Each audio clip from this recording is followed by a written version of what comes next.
Oh, hooray, boys and girls, it's time again to wrap ourselves in a warm, snuggly blanket of Degreelessness. The weather outside may be cold and frosty, but inside, we're nice and toasty, thanks to the warmth provided by the burning remains of so much of the games industry. Well, it's cold in some places, I guess, but not here in LA. I was outside in a t-shirt today, it's like 70 here. LA is awesome.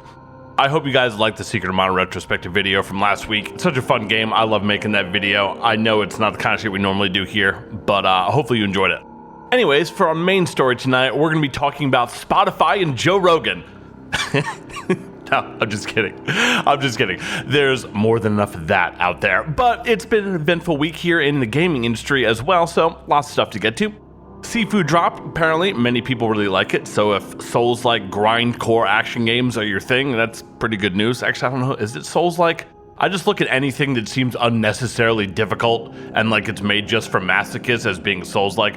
Maybe it's not Souls-like at all, I don't know. But what I do know is that if you're into that kind of shit, looks like it's probably pretty good. So let's classify that as good news. Sony also has apparently got a little sand in their vagina. What's the matter? You got some sand in your vagina? No, I don't have sand in my vagina. And tried to reclaim some of their alpha status by purchasing Bungie so they'd have an even bigger machine to grind down orphans' bones in. It's fantastic, guys. So let's get right down to the getting deep inside with a super fun news video. I thought it'd be totally rad to kick things off with a new installment of one of our longest running miniseries, I Told You So. This week's I Told You So features the nauseating and predatory pile of burning garbage known as the GTA Definitive Edition. Before we get into it, I want to mention something. Actually, you might think that I do these sections purely just to stroke my own ego, and you'd be right. Well, at least partially. But more seriously, I point this stuff out because it's important to see that I'm not just talking shit and making these occasionally outlandish or extreme claims about the industry simply because I like to stir shit. I mean, I do, but that's not the point. I point out the stuff that I do because it's fucking true. And even though sometimes it may seem as though I'm being unnecessarily hyperbolic, I'm not.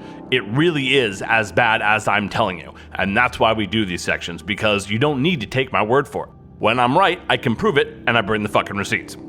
Now, back in November, in our video covering the calamitous GTA Definitive Edition release, we said that releasing such a pile of shit was totally intentional. Rockstar knew full well that regardless of any bad press or how bad the final product turned out to be, that they had run the internal numbers and calculated that it would make them a positively obscene amount of money regardless. And that being the case meant that they could skip out on all the QA and effort that normally would go into a video game release and just dump this excrement onto their fans without a second thought. So, now that we have the benefit of hindsight, who do you suppose was correct? Was it the sycophantic access media industry stenographers who've never had an original thought saying that, oh no, it must have been some kind of mistake? Was it the new media faux populist commentators insisting that just by some incredible oversight, a rush product was accidentally released and Rockstar is actually still really cool and awesome and totally sincere and would definitely learn their lesson after sales for this travesty inevitably tanked? Or was it me, the people's motherfucking champion, who said Rockstar doesn't give a fuck about you or whether you like their games, they're going to do the bare fucking minimum needed to make money, and not a goddamn drop more, and that whatever state the GTA Definitive Edition was released in was 100% intentional because they knew they were going to be making fucking bank either way? Well, here's your answer. Let's talk to Take-Two CEO Strauss Zelnick real quick. What did he have to say about this? Rockstar Games celebrated the 20th anniversary of the launch of Grand Theft Auto 3 with the release of Grand Theft Auto The Trilogy, the Definitive Edition, with the title significantly exceeding our commercial expectations.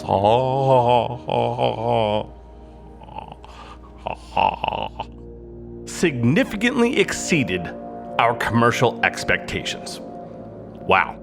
Yep, this poofy motherfucker was so confident no one would figure it out, or probably more likely that no one would give a shit, he even went on to give the entire game away. We are totally focused on quality here, and we always want to deliver the best possible experience. Very occasionally, we fall short. Very occasionally. And I think the trilogy was an example of that. The title was launched with some issues, but we've addressed many of them. There are more fixes to come. In the same breath, these fucking arrogant, rapacious, oligarchic pricks said that the GTA trilogy was an example of them falling short, but then also immediately said that its earning exceeded all commercial expectations. And then in parentheses, the part that wasn't said out loud, despite that. So, what conclusion are we left to draw from such obvious contradictory doublespeak? Essentially, he's saying to our collective faces that they have zero intention of ever changing tactics for the simple, obvious fact that they have no reason to. Why would they spend money on further fixes when they've already not only met their expected profit goals, but exceeded them? Out of the fucking goodness of their hearts, perhaps? Fuck you, dude. You already gave the game away. If this were an indie dev, the kind that actually gave a shit about their customers and their art form, then I'm sure this would probably be a sincere statement. But this is Rockstar and Take-Two we're talking about. Huge billion-dollar megacorps, and they most certainly don't give a fuck, because that's not what corporations do. Corporations make money. Giving a fuck is not in the job description, and they are not going to change that just for little old you and your precious GTA game. How many more fixes do you really think that game is gonna get, huh? And more importantly, of the few that maybe it does get, how many do you think will really seriously address any of the major issues? Yeah, exactly. I said at the time it was intentional and that catastrophe was the business model. And, yo, I hate to say I told you so, but geez, I fucking told you so. Moving on, looks like Bungie is once again someone's bitch. Sony, trying desperately to not look quite so pathetic and limp dick next to huge cock Microsoft and all those racks they've been throwing around, immense penis, has now purchased Bungie. Goddamn, Bungie, y'all just a little pack of hoes, aren't you? Man. I suppose actually I probably could have made this part of the I told you so section, as I did mention in my Microsoft video how it would only likely be a matter of days until some other enormous merger hit the books. But mercifully, I decided to spare you all any more exposure to my unmitigated ego. So yes, from independent to Microsoft bitch, to independent again, to Activision Blizzard bitch, then almost full circle back around to Sony bitch. That's a lot of fucking pegging. 3.6 billy worth pegging, actually. Ouch.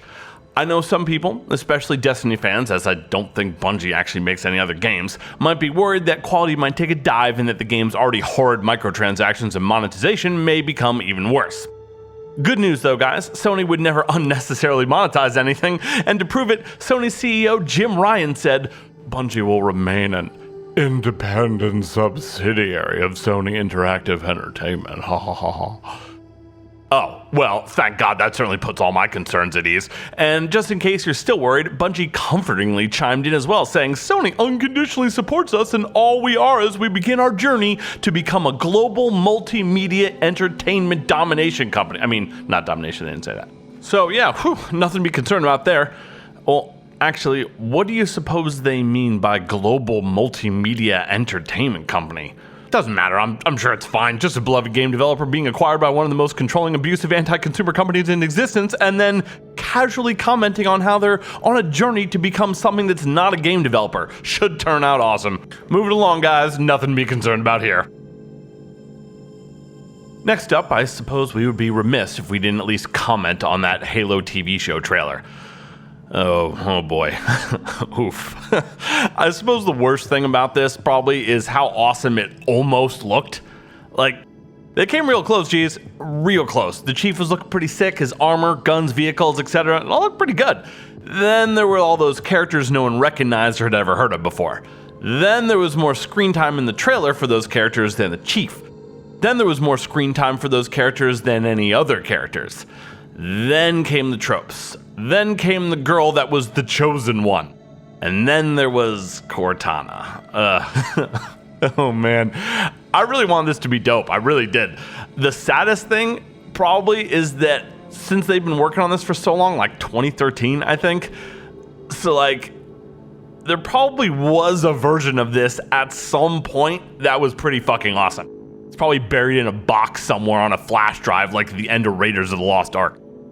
Then time rolled on though, then the SJW crisis rose to prominence, then the woke buzzwords came, then came cancel culture, and then came whatever the good fucking hell it is that we're living through right now.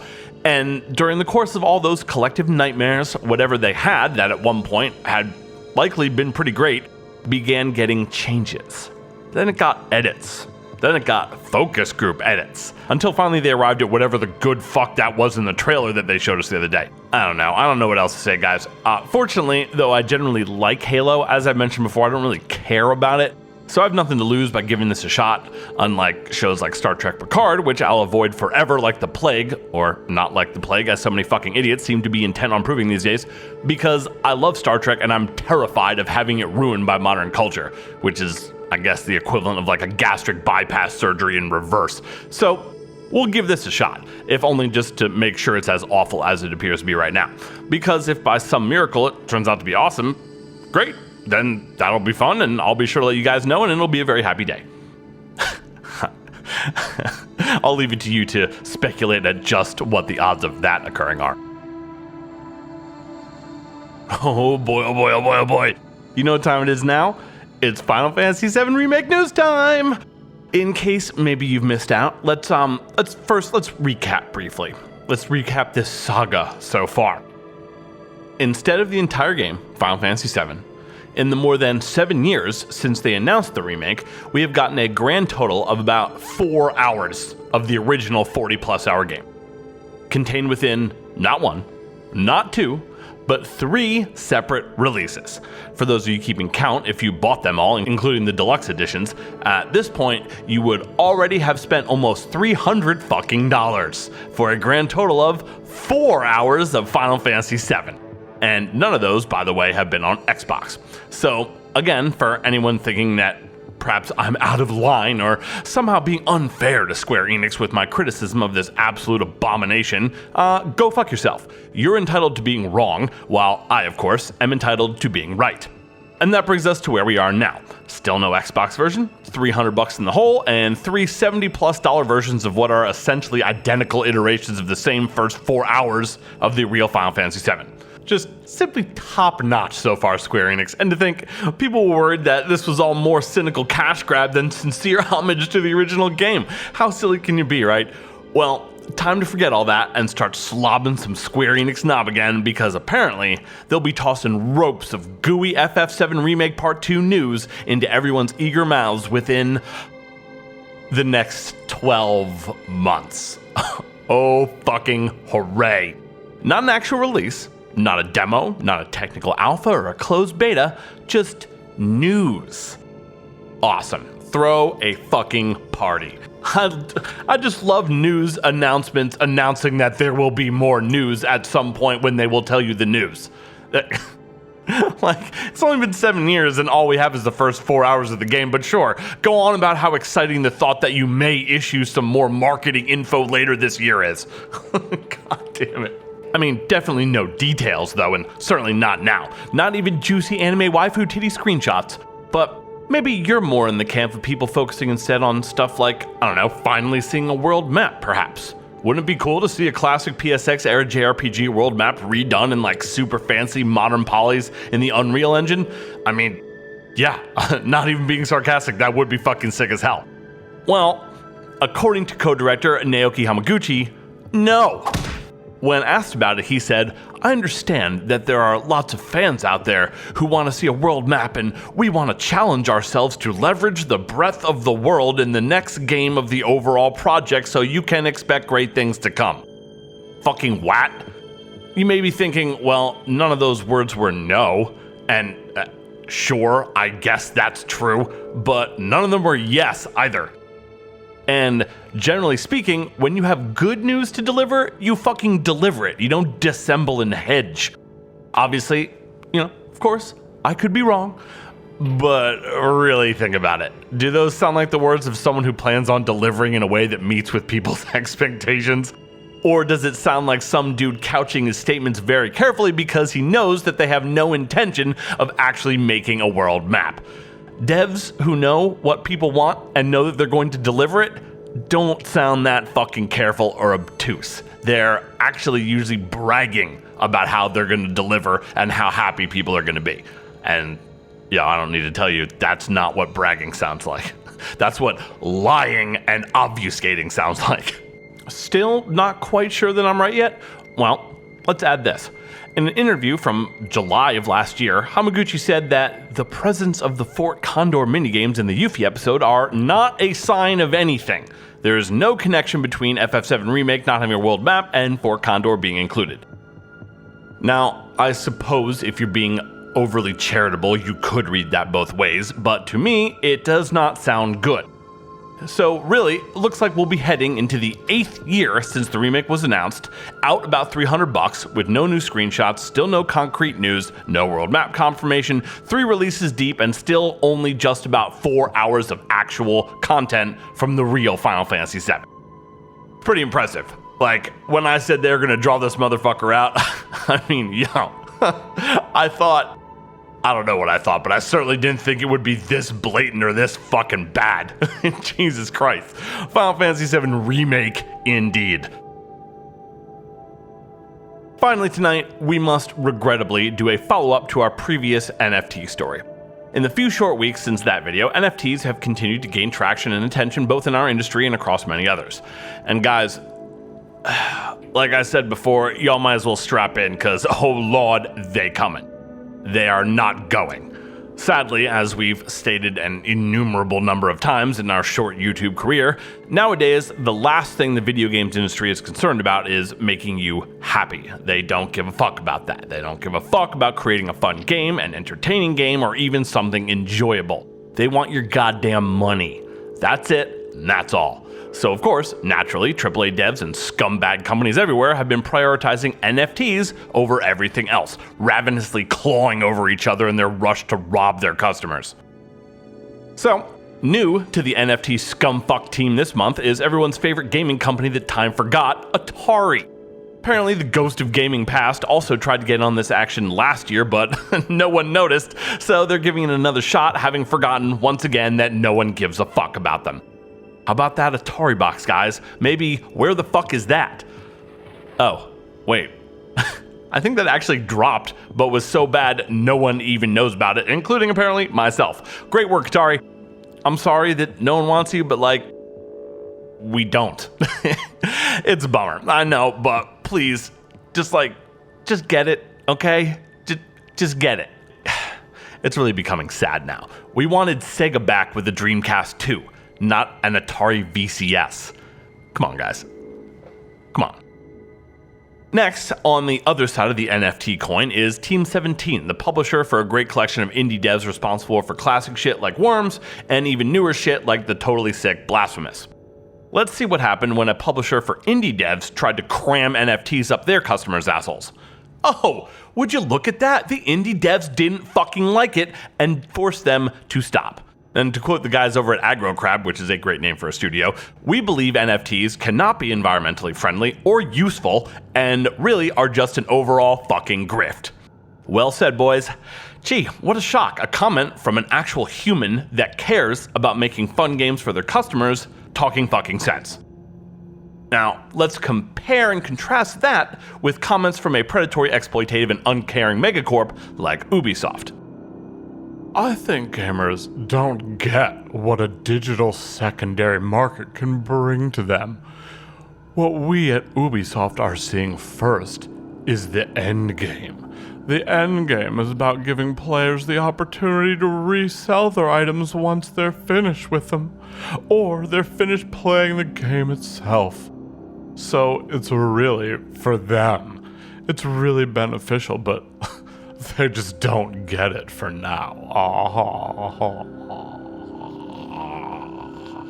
Allow me to translate. People obviously don't want NFTs because they obviously provide no value. We will force them to buy them though, because we don't care. Yeah, some real progress we're making here, people. I'll leave you with a clip from the excellent Deep Fat Fried podcast, as I think this dude says it best. Right now, gamers are stuck in this weird thought process where they want a video game to be a video game. And really, what we're trying to explain to them is it's better if a video game is like a shopping mall, and they just don't get it yet. You know what I mean? They don't get it like, oh, I want to play like a game that has fun gameplay and a meaningful narrative. They don't get that it's actually better to be in an endless corridor of ads and make everything a shopping experience. You know, they're just not quite there yet. Fuck off with this shit, man. All right, that's our show. Thank you so much for watching and spending this little bit of your free time here with us tonight. We love you today. We love you all the fucking way. And just last minute here, as I went to record this, Nintendo dropped another direct, and holy fucking balls, Chrono Cross Remaster? Fuck yeah. Native Chrono Cross on the Switch is awesome. But then I went to look at the trailer and, why is it in 4:3 still? Why does it look more like an upscaled 30 frames per second emulation? Like, man, why do you guys have to do this to me? Like, you were so close to doing something cool. Motherfuck. Anyways, that's an emotional roller coaster to end this shit on. At least there's that Portal 2 compilation coming too. That looks pretty cool. I don't think I ever played Portal 2. I definitely played the first one. Still no news on the next WoW expansion though. Battlefield still sucks. People are pissed about the new Pokemon game, so I guess in the end, all's right with the world. Woke up, smoke up, blunt, then I pass out. Pass out. Woke up, what up, smoke up, blunt, then I'm back down.